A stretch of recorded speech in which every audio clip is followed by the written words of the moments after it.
Last जो सरकार थी वो पीडीपी और भाजपा की थी। 25 एमएलए भाजपा के थे और पीडीपी ने कहीं ना कहीं बहुमत का आंकड़ा छुआ था और हावी भी हुई थी, तब जाकर नॉर्थ पोल साउथ पोल जो थे एक साथ आए थे। लेकिन लोग ये भी सोच सकते हैं कि पीडीपी में जो नेता रहे वो अपनी पार्टी में भी रहे तो क्या अलग रहा? सोच तो वही है, तो विचारधारा वही है, तो चुनाव में कैसे बदलेंगे? कैसे जम्मू कश्मीर का भविष्य बदलेंगे ये नेता? देखिए, हम उस वक़्त भी बहुत अच्छे से काम कर रहे थे और गवर्नमेंट चल रही थी, बट अनफॉर्चुनेटली भाजपा को वो रास नहीं आई और वो सरकार गिर गई। अदरवाइज़ उस वक़्त भी बहुत हिस्टोरिकल काम हुए हैं हमारे भाजपा और हमारी सरकार के बीच में, चाहे वो जम्मू में एम्स हो, आईआईएम हो, आईआईटी हो, और कॉलेजेस का खोलना हो, स्कूल्स की अपग्रेडेशन करने का हो, सड़कों की मैग्नीमाइजेशन हो, राशन का सिस्टम को स्ट्रीमलाइन करना हो, कश्मीर में एम्स खोलने की बात हो। मतलब हमारे दौर में एक बेस्ट डेवलपमेंटल एरा था। लेकिन भाजपा कहती है कि पीडीपी काम नहीं करने दे रही थी, वो कमांड में थे तो हम उस तरह का काम नहीं कर पाए। आप उस सरकार में एक मंत्री के तौर पर भी थे, विभाग भी थे आपके पास, क्या सच में पीडीपी काम नहीं करने दे रही मुझे थी? नहीं लगता कि वो ये बात कह के अपने साथ अपनी नाइंसाफ़ी कर रहे हैं। उनको ये नहीं कहना चाहिए, क्योंकि उस दौर में वो भी मंत्री थे। सरकार में जब भी निर्णय होते हैं, that is a collective decision. तो जाना है। अपनी पार्टी के लिए ये भी कहा जाता है कि ये मतभेद बहुत करते हैं बाहरी और शहरी के लिए। हाल ही में बुखारी साहब ने कहा था कि अगर कोई बाहर से आए तो हम बसने नहीं देंगे। क्या सच में मतलब स्थानीय जम्मू कश्मीर के नागरिक और यूपी, बिहार, महाराष्ट्र, दिल्ली के नागरिक में आप भेद करते हैं, अंतर करते हैं कि ये अलग है, भारतीय नहीं है? नहीं, देखिए, हर स्टेट अपने आइडेंटिटी, अपने कल्चर की प्रोटेक्शन चाहती है। डोगरा भी अपनी आइडेंटिटी और कल्चर की प्रोटेक्शन चाहता है, कश्मीरी भी अपने कल्चर की प्रोटेक्शन चाहता है, हिमाचली भी चाहता है, नागालैंड वाला भी चाहता है, नॉर्थ ईस्ट। प्रॉपर्टी टैक्स पर बुखारी साहब सवाल उठाते हैं तो एलजी साहब जवाब देते हैं कि जो सक्षम लोग हैं, जो कैपेबल लोग हैं, वो आईफोन इस्तेमाल कर सकते हैं, डाटा इस्तेमाल कर सकते हैं, लेकिन पैसे नहीं दे सकते हैं। अब कल ही उन्होंने कहा है कि 40% जो आबादी है जम्मू कश्मीर की, उनको नहीं देना होगा टैक्स। तो क्या लगता है इस बार बोझ पड़ेगा लोगों पे? आर्थिक मंदी के तो वैसे ही शिकार है।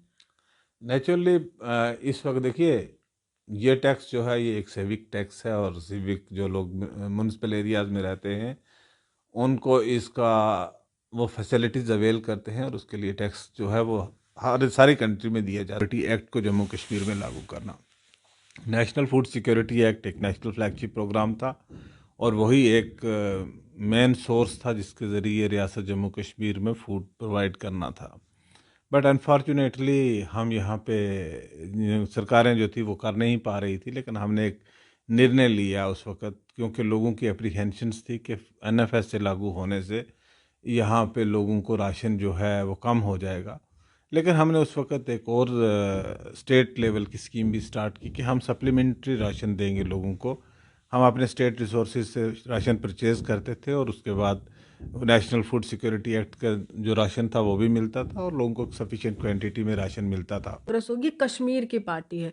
बुखारी साहब के साथ ऐसा जोड़ा जाता है कि ये कश्मीर के लोगों के सुनते हैं, ये जम्मू के नहीं सुनते हैं। हाल ही में कुछ ऐसे नेता जो आपकी पार्टी भी छोड़कर गए, उन्होंने कहा कि ये महाराजा हरि सिंह जी का सम्मान नहीं करते, जम्मू के डोगरों की नहीं सुनते। तो ये कुछ लगता है खटास रहेगी। देखिए, हमारा जहाँ तक ताल्लुक है, हम तो महाराजा के हमेशा ही ऑनर में बात करते हैं। हम तो कहते हैं कि महाराजा ने स्टेट सब्जेक्ट राइट्स दिए थे जम्मू कश्मीर के लोगों को। बुखारी साहब यहाँ पर मंत्रिमंडल के दावेदारी करेंगे, आप मंत्री होंगे और वो सीएम होंगे, ऐसा माने? देखिए, इसमें जमहूरियत में जो ताकत का सरचश्मा है वो लोग होते हैं। Will go with our agenda, will go with our manifesto to the people. If the people gives us the chance, definitely will. हम भी इलेक्शन में तो हुकूमत बनाने के लिए ही बिल्कुल। जाएंगे, और अगर लोगों ने आशीर्वाद दिए तो डेफिनेटली बनेंगे।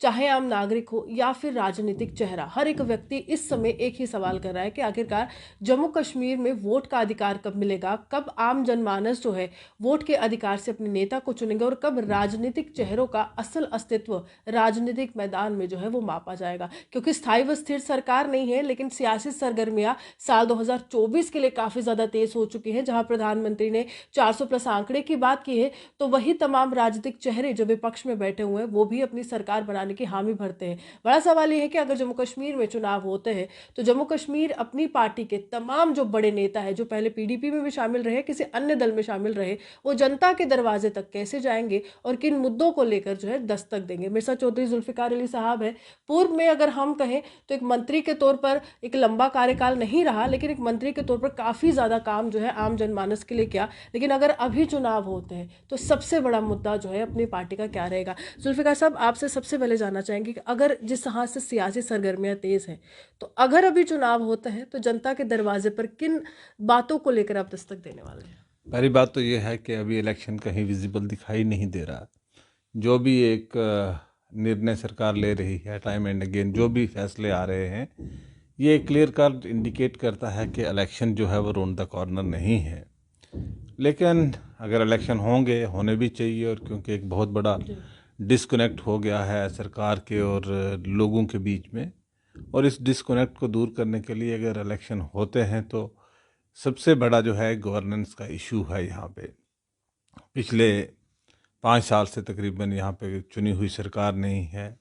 लोगों के बेसिक इश्यूज़ हैं, डेवलपमेंटल इश्यूज़ हैं, अनएम्प्लॉयमेंट का इशू है, महंगाई का इशू है, बहुत सारे इश्यूज़ हैं लोगों के जिनकी सुनवाई नहीं होती। मैं सरकार की नीयत पे कोई डाउट खड़ा नहीं कर सकता, लेकिन जो भी फैसले, जो निर्णय सरकार ले रही है, वो कहीं ना कहीं लोगों को ऐसा नहीं उनसे एहसास होता कि ये निर्णय हमारी सरकार ले रही है, हमारे चुने हुए निर्वाचित जो नुमाइंदे हैं वो नहीं ले रहे हैं, ये सरकार ऑफिसर्स ले रहे हैं, ब्यूरोक्रेसी ले रही है। तो उससे एक रोष है लोगों के बीच में, और मुझे लगता है कि ये सारे इश्यूज जो हैं ये रेकअप होंगे ड्यूरिंग इलेक्शंस। लेकिन पिछला कार्यकाल काफ़ी लंबा नहीं रहा, लेकिन अगर फूड प्रोसेसिंग की बात करें, कुछ ऐसी योजनाएं जो थी जुल्फिकार साहब ने लाई थी, वो कौन कौन सी योजनाएं थी जिससे गरीबों तक जो है वो अन्न पहुंचा? क्योंकि केंद्र की जो सरकार है वो 80 करोड़ का दावा करती है कि अन्न योजना पहुंचाई है। देखिए, जहाँ तक फूड डिस्ट्रीब्यूशन का सिस्टम है, मेरे पास एक कार्यकाल रहा है, एक डिपार्टमेंट रहा है ये कोई 2-2.5 साल के लिए, अरसे के लिए, और मेरे लिए बहुत बड़ा चैलेंज था उस वक़्त कि नेशनल फूड सिक्योरिटी एक्ट को जम्मू कश्मीर में लागू करना। नेशनल फूड सिक्योरिटी एक्ट एक नेशनल फ्लैगशिप प्रोग्राम था, और वही एक मेन सोर्स था जिसके ज़रिए रियासत जम्मू कश्मीर में फूड प्रोवाइड करना था। बट अनफॉर्चुनेटली हम यहाँ पे सरकारें जो थी वो कर नहीं पा रही थी, लेकिन हमने एक निर्णय लिया उस वक़्त, क्योंकि लोगों की अप्रीहेंशंस थी कि एनएफएस से लागू होने से यहाँ पे लोगों को राशन जो है वो कम हो जाएगा। लेकिन हमने उस वक़्त एक और स्टेट लेवल की स्कीम भी स्टार्ट की कि हम सप्लीमेंट्री राशन देंगे लोगों को। हम अपने स्टेट रिसोर्सेज से राशन परचेज़ करते थे, और उसके बाद नेशनल फूड सिक्योरिटी एक्ट का जो राशन था वो भी मिलता था, और लोगों को सफिशिएंट क्वांटिटी में राशन मिलता था। सरकार जाने के बाद एक कोविड काल आ गया। कोविड काल में गवर्नमेंट ने एक फ्री पॉलिसी स्टार्ट की कि हम फ्री राशन जो है लाभार्थी स्कीम के तहत जो है गरीब कल्याण योजना के तहत लोगों को राशन देंगे, और वो भी चलता रहा, और वो सप्लीमेंट होके काफ़ी राशन लोगों को मिलता था। अब सरकार ने अब्रप्टली जो है सिर्फ गरीब कल्याण योजना वाला राशन रखा, और नेशनल फूड सिक्योरिटी एक्ट वाला जो राशन था वो बंद कर दिया। उससे कहीं ना कहीं अब जो राशन का जो है वो कमी विजिबल सामने दिखाई देने लगी है। दूसरी ये बात है कि हमने जब नेशनल फूड सिक्योरिटी एक्ट को लागू किया, हमने पूरे सिस्टम को स्ट्रीमलाइन किया, लिस्टें बनाई, डिजिटलाइज किया, जीपीएस सिस्टम इंट्रोड्यूस किया, डाटा कलेक्ट किया, हर शॉप को हमने जीपीएस किया कि जो लोगों का हक है वो वहाँ मिले। 15 साल से लोगों को राशन कार्ड नहीं मिले थे, लोगों को राशन कार्ड्स दिए। सो हमने कोशिश की कि जो marginalise section of the society या middle class section of society है उस तक जो है वो राशन पहुँचे, और हमने इंश्योर भी किया कि वो पहुँचा भी। और उसके बाद जो एक लोगों का एक और था कंज्यूमर प्रोटेक्शंस को लेके कि उनके अधिकारों की सुरक्षा किस तरीके से की जाए, उसमें भी हमने अपने विभाग को काफ़ी एक्टिव रखा कि लोगों के कंज्यूमर्स के जो राइट्स हैं उनको प्रोटेक्ट किया जाए, और वो प्रोटेक्टेड रहे। लेकिन इस समय जिस तरह से डिलिमिटेशन कमीशन की बात चल रही है, कहा जा रहा है कि कुछ कॉन्स्टिट्यूंसीज को अलग कॉन्स्टिट्यूंसीज के साथ जोड़ा जाएगा, और अगर अभी चुनाव होते हैं और आपके साथ भी अगर ऐसा ही होता है, आपकी कॉन्स्टिट्यूंसी के लिहाज से काट छाट हो जाती है, तो कितनी उम्मीद है इस बार की जनता आपकी तरफ विश्वास जो है वो करेगी? नहीं, देखिए, जनता के बीच में जाने के लिए कॉन्सेंसस का चाहे जो भी जैसे भी डाइसेक्शन किया गया वो अलग एक पहलू है, वो अलग विषय है। हम उसको माने ना माने, लेकिन अब उसके सुप्रीम कोर्ट ने भी कहा है कि जो हो गया सो हो गया, ठीक है, जो भी हुआ है। लेकिन अल्टीमेटली लोगों के इश्यू स्टेट एक है, यूनिट, हमें स्टेट को यूनिट एक लेके चलना चाहिए कि जम्मू के लोगों के भी इश्यूज़ हैं, कश्मीर के लोगों के भी इश्यूज़ हैं, राजौरी पुंछ के लोगों के भी इश्यूज़ हैं, कठुआ सांबा के लोगों के भी इश्यूज़ हैं, डोडा के लोगों के भी इश्यूज़ हैं।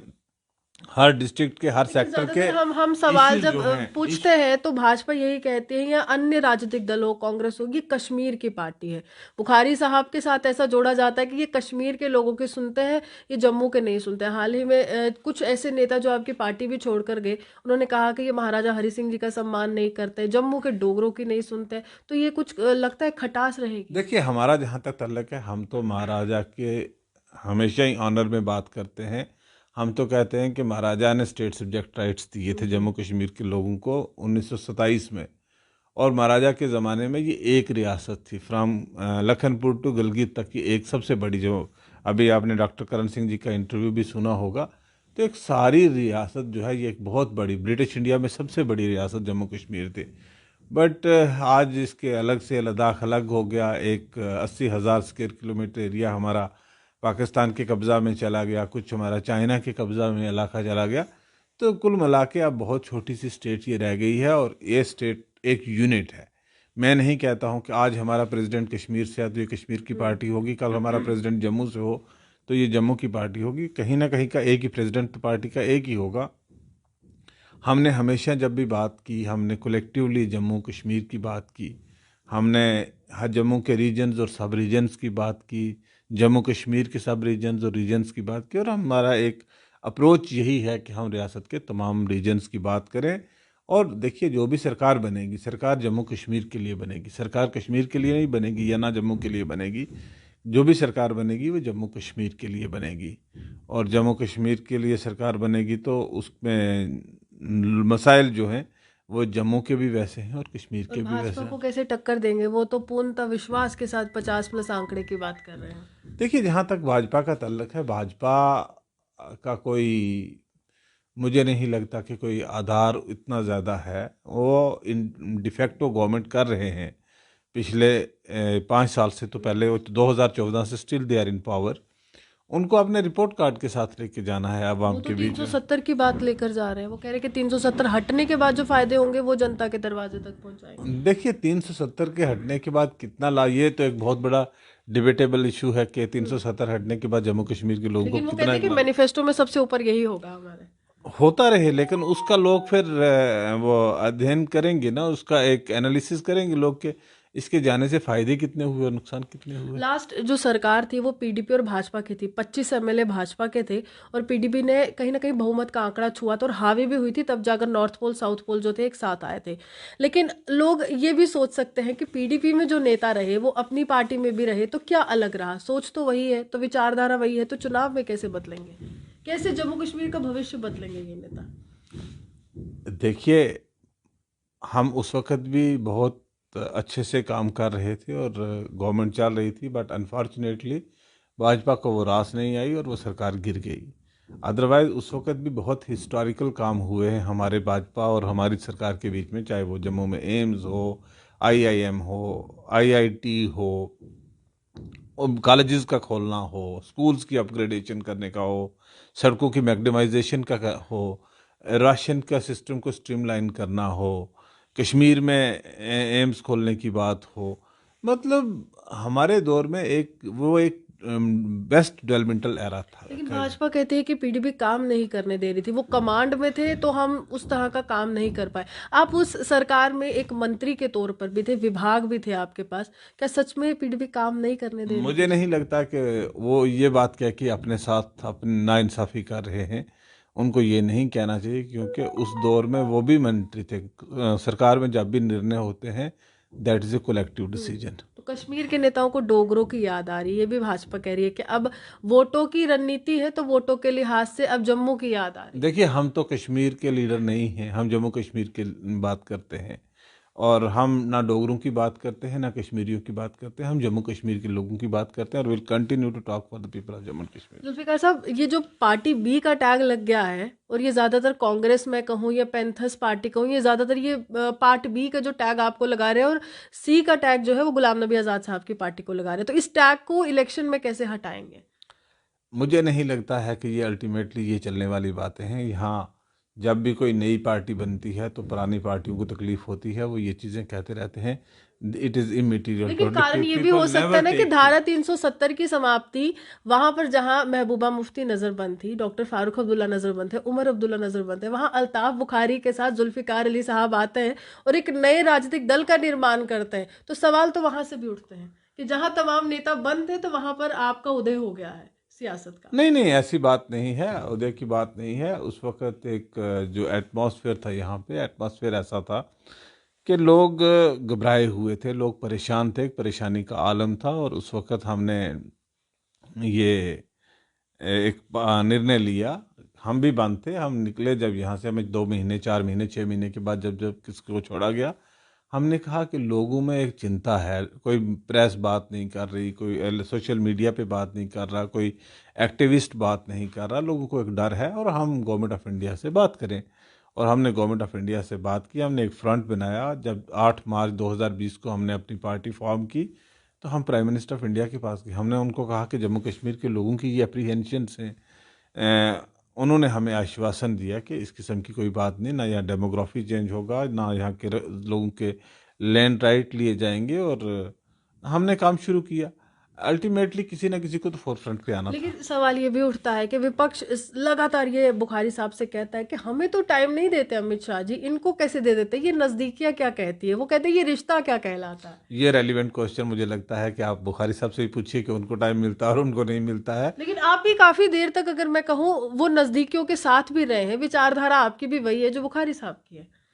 नहीं देखिए, हम तो एक जम्मू कश्मीर के लोगों की बात करते हैं। हम तो क्योंकि हमने डोमिसाइल के मसले में भी देखा है। हमने हर इशू पे उठाया, गवर्नमेंट ऑफ इंडिया के सामने इशू उठाए।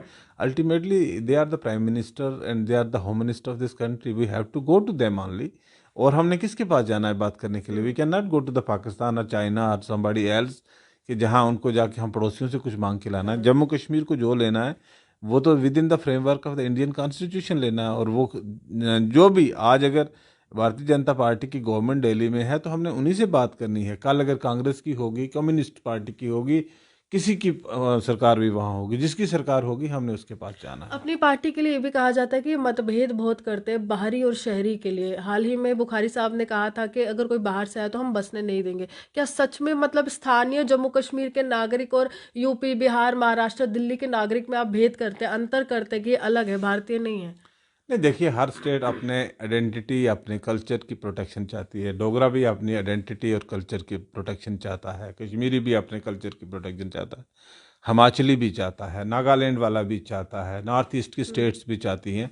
हर स्टेट चाहती है। कौन सी स्टेट है कौन अपने कल्चर को प्रोटेक्ट नहीं करना चाहते? आप कहने का लहजा कुछ भी हो, गुस्सा बहुत था उस समय। कहने का लहजा कुछ भी हो, लेकिन मतलब जो है वो यही है कि हमारे कल्चर को इंटरफेयर ना किया जाए, हमारी आइडेंटिटी को डाइल्यूट ना किया जाए। प्रॉपर्टी टैक्स पर बुखारी साहब सवाल उठाते तो एलजी साहब जवाब देते हैं कि जो सक्षम लोग हैं, जो कैपेबल लोग हैं, वो आईफोन इस्तेमाल कर सकते हैं, डाटा इस्तेमाल कर सकते हैं, लेकिन पैसे नहीं दे सकते हैं। अब कल ही उन्होंने कहा कि 40% जो आबादी है जम्मू कश्मीर की, उनको नहीं देना होगा टैक्स। तो क्या लगता है इस बार बोझ पड़ेगा लोगों पे? आर्थिक मंदी के तो वैसे ही शिकार है। नेचुरली इस वक्त देखिए, ये टैक्स जो है ये एक सिविक टैक्स है। और सिविक जो लोग म्यूनसिपल एरियाज में रहते हैं उनको इसका वो फैसिलिटीज़ अवेल करते हैं और उसके लिए टैक्स जो है वो हर सारी कंट्री में दिया जाता है, यहाँ पे नहीं था। लेकिन हमारा कहना ये है कि ये निर्णय जो है ये चुनी हुई सरकारों पे छोड़ना चाहिए। वो लोगों को इन्वॉल्व करें। जो लोग आज सरकार के अधिकारीगण जो हैं वो कन्वे कर रहे हैं इसको एलजी एडमिनिस्ट्रेशन लोगों को कि प्रॉपर्टी टैक्स के ये बैन लाभ हो सकते हैं, ये हो सकता है, ये नुकसान है। कोई नुकसान नहीं है। यही बात अगर लोगों का चुना हुआ एमएलए लोगों के बीच में लेके जाएगा तो लोगों में उसकी एक्सेप्टेबिलिटी ज़्यादा आएगी, लोग उसको ज़्यादा अच्छे से समझेंगे और लोगों को लगेगा कि नहीं, ये हमारे बेटरमेंट के लिए है।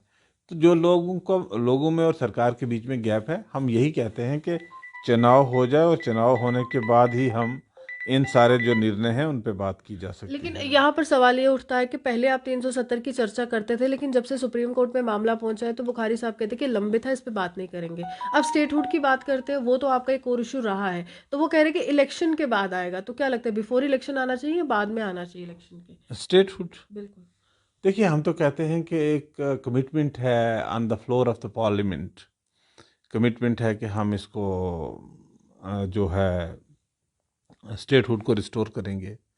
तो अब इतना लंबा और अरसा जो हो नेता, गया। आप ही के कश्मीर के नेता, जो पूर्व में जिस सरकार में आप भी रहे, महबूबा मुफ्ती आज भी लड़ रही हैं गुपकार डिक्लेरेशन बनाकर 370 के लिए। डीडीसी में भी हमने देखा कि उनका कोर इशू यही था कि 370 वापस लाएंगे। उन नेताओं को कुछ कहेंगे या उस कॉन्स्टिट्युएंसी के लोगों को कुछ कहेंगे? क्या 370 असल में वापस आ सकता है? देखिए कुछ रियलिटीज़ हैं और उन रियलिटीज़ को एक्सेप्ट करना होगा, और 370 जो है वो लोगों के इमोशंस के साथ जुड़ा हुआ इशू है, और वो सुप्रीम कोर्ट के बीच में विचाराधीन है। जब तक वो सब जुडिस है तब तक तो टिप्पणी करना मुनासिब नहीं है। आखिरी सवाल है, अल्ताफ बुखारी साहब सीएम कैंडिडेट होंगे आपकी तरफ से, लेकिन सीटें कितनी होंगी? देखिए अभी कुछ नहीं कहा जा सकता कि किसकी सीटें कितनी होंगी। हम ऐसे हाइपोथेटिकल जवाब नहीं दे सकते कि किसकी सीटें कितनी होंगी। अनफॉर्चुनेटली अभी तो इलेक्शन कहीं नियर फ्यूचर में दिखाई नहीं तैयारियां रहे। कर रहे हैं क्योंकि भाजपा तो बैठे हम के तो कर रही है। देखिए, हमारा तो टारगेट लक्ष्य होगा, हम 90 सीट्स पे कंटेस्ट करेंगे। लेकिन कितनी जीत के आते हैं, अभी तो लोगों में एक बहुत सारा रोष है, जो 5 साल सरकार नहीं है, एक बहुत लोगों में और पॉलिटिकल सिस्टम में बहुत बड़ा गैप पड़ गया है। तो ये इसका आकलन करना, हाइपोथेटिकल जवाब देना मुनासिब नहीं है। लेकिन definitely will also reach out to the people. Definitely Bukhari साहब यहाँ पर मंत्रिमंडल के दावेदारी करेंगे, आप मंत्री होंगे और वो सीएम होंगे, ऐसा माने? देखिए, इसमें जमहूरियत में जो ताकत का सरचश्मा है वो लोग होते हैं। We'll go with our agenda. We'll go with our manifesto to the people. If the people gives us the chance, definitely will। हम भी इलेक्शन में तो हुकूमत बनाने के लिए ही बिल्कुल। जाएंगे, और अगर लोगों ने आशीर्वाद दिए तो डेफिनेटली बनेंगे। देखिए, साफ तौर पर भाजपा 50+ आंकड़े की बात करिए काफी विश्वास के साथ, लेकिन अगर लोगों ने मैंडेट दिया, लोगों ने विश्वास दिखाया और जनता के दरवाजे तक ये तमाम नेता पहुंचते हैं, तो अल्ताफ बुखारी जो है वो मुख्यमंत्री भी हो सकते हैं। और ये जो चेहरा मेरे साथ बैठा है, ये एक बार फिर से मंत्री पद की शपथ लेता हुआ भी आपको नजर आ सकता है। आप ये हमारे साथ बने रहिए, देखते हुए स्टूडियो में सुहान की रिपोर्ट।